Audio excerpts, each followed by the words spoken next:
Yes. Y'all supposed to be the most excited.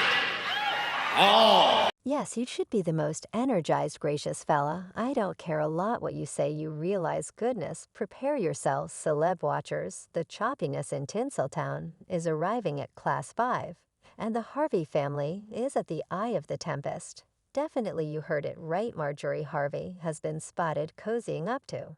In all honesty, Steve Harvey's ex-protector enormous blasts when you figured it couldn't get any more insane. Enter Katt Williams, the consistently spunky humorist.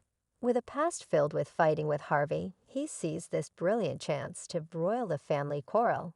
Have more than ever oak. I must set aside some margin to address this slope. Hello each hello, everybody invite back to Secret Life Station. Now Katt Williams has never been one to keep down, particularly with regards to Harvey. He's taken the mick on numerous occasions to teach Harvey a valuable lesson in humility.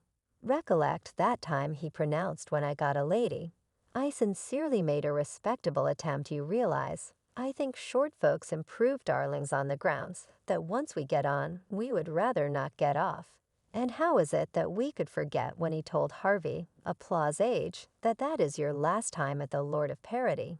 So what's ill will so terrible lock in light of the fact that it goes back a very long time from satire stages to public fights. Williams and Harvey have forever been more similar to oil and water, as opposed to gin and tonic. Williams is famous for pulling stunts that lose Harvey his game. And how about we simply say he's found a definitive ammunition?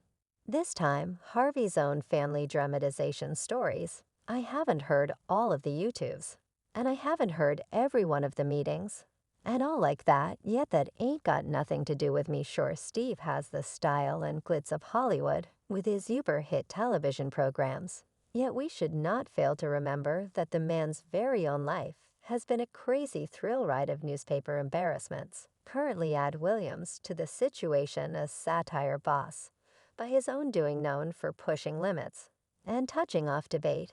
And you have firecrackers, child. Look, it's something to be pseudo-nemesis in the business, yet it's something else entirely when your own life turns into the comedic material for your opponent. Williams isn't simmering Harvey, he's burning his own life, involving Marjorie's supposed undertaking with large blasts as fuel for his bursting comedic huge fire, who is cordially the guardian. And the situation starts to get interesting. Only a couple of days back, Steve Harvey turned into Twitter's #1 babble. And think about what it's for: two distinct, succulent reasons. First and foremost, our dear Steve tossed out a tweet requesting that devotees name a comic that doesn't stimulate their entertaining bones. Someone works for me on my Twitter put a proclamation out that was thoroughly pessimistic. I got to get a sense of ownership with it, since they function admirably evidently. That was a virtuoso thought by his web-based entertainment master to start some commitment yet unexpected development. Steve let him go for that brazen tweet overdraw. Yet the commitment was discussing name a comic you don't believe is amusing. How could I follow through with something like that? They don't for even a moment have neither rhyme nor reason. My entire image is to be persuasive yet a hold up. That is not all. The grapevine was abuzz for certain serious murmurs regarding a situation unfolding in Steve and Marjorie's conjugal heaven. Get this, reports are spilling the tea that Marjorie, Steve's woman love, was perhaps quite possibly messing around with. As a matter of fact, Steve's own cook and guardian William Large Blast Freeman. And on the off chance that you're pondering the huge part, well, that is the thing everybody's calling him. Individuals realized I was having illicit relationship with Spring Oak. Steve, you saying? Steve Harvey realized now.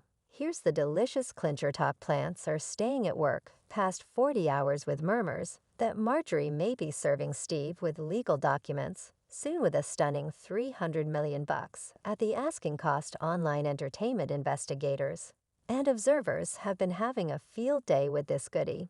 Some are gobsmacked that a relationship master like Steve could face such a quandary.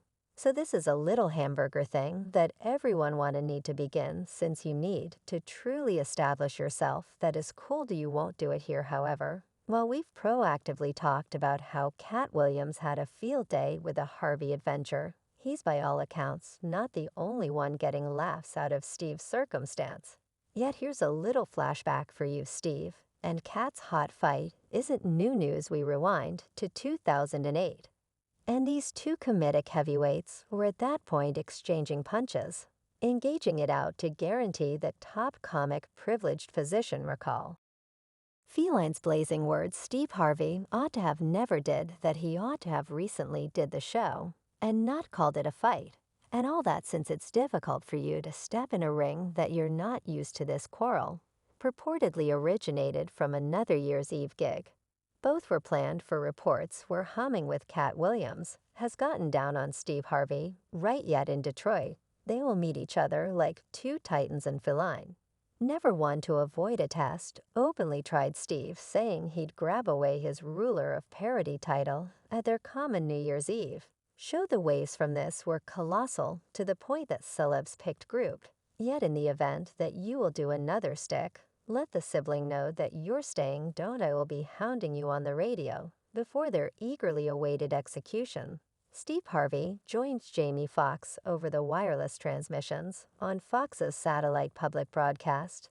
Steve indicated that he'd transcend the show, evading any spikes from Williams. Yet Williams' goodness, he came arranged wearing a fighter's robe. He was in full fight mode, going hard at Steve from his comedic chops to, in all honesty, his design and hair game. If it's not too much trouble, surrender it for Steve Harvey. He's one of the most mind-blowing we've at any point. Had Williams shamelessly commented to understate the obvious, Williams was ablaze, transforming the occasion into a dish fest focused on exclusively at Harvey. He tossed conceal at Harvey's clothing his hatchet. And surprisingly, energetically prepared, he assumes he the shot of in light of the fact that he was the shot in 1968. William quipped, "I'm the cess shot tonight," in the punches. Didn't stop there. Williams indicated that the main explanation they were co-featuring was that Harvey couldn't pull the group completely all alone. And taking it further, he scrutinized Harvey's boldness to label himself mythical person as a ruler of satire, proposing it was a slight to past parody greats, including Richard Pryor now. While Steve didn't give a point-by-guide rejoinder toward Williams' surge, he dropped a few pearls of shrewdness that indicated their continuous spat. Canines. Steve added canines bark at the moon constantly, yet assuming the moon barks back. The canine becomes popular. Canines yet stand by. There's a more profound layer to this show, streaked back to around quite a while back. Steve Harvey. Close by parody monsters DL, Hewley, Cedric the Performer, and the late Bernie McIntosh soared to distinction with their parody. Visit the First Lords of Parody. This wasn't simply a cash spinner, it was a unique advantage reshaping the scene of stand-up shows. However, here's the rub: Williams isn't precisely on the fan list with a continuous hamburger with Harvey. Some recommend that one of Harvey's parody team from the Rulers of Satire show could have blended the pot, starting Williams' new searing eruption show. Cedric wrapped up his demonstration with a humdinger about stopping a gigantic spaceship like Cadillac. Yet the curve, as per a spill the team meeting on the Morning Hustle, that Zinger was taken products. Williams guaranteed that Zinger was his brainchild, and watching Cedric make a case for it on the cinema felt like a blade to his heart. Well, when it first happened to me, it squashed me on the grounds that the comic was at that point greater and more renowned than me, and he took my end joke and made it his end joke on Lords of Parodies. Williams communicated, envision the shock it hit so terrible, because that I was in the theater, I paid my cash to go see your Rulers of Satire, and to see my joke being there and not me was similarly rude, as it gets in our art.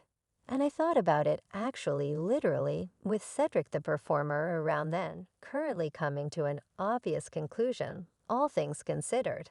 This scorn impacted Williams' predictable digs at Harvey, particularly when you understand Harvey's the solitary ruler of parody. Williams at any point imparted the stage to yet. There's more tea to unfortunate Williams, further dished now from that point forward. I've accomplished sufficient work with 10 satire specials. You either need to compose your own jokes, or you're making a variety of my wisecrack, regardless of whether you recognize it. Underscoring the masterfulness in satire, he broadcasted you're either initially making, or you are getting pieces and pieces. And for those contemplating whether he at any point worked it out, with Cedric Williams applauded back, I'm not that kind of entertainer, I'm going in your mouth, where the joke is the point at which you take my jokes. And I have a standing in this industry that assuming you take my joke, you will be feeling the loss of a tooth or two. I don't play like that, gracious. And he stood by absolutely everything said about it. Harvey, it appears, turned into the sad beneficiary of the rage, implied for Cedric fans, rushed to see some in any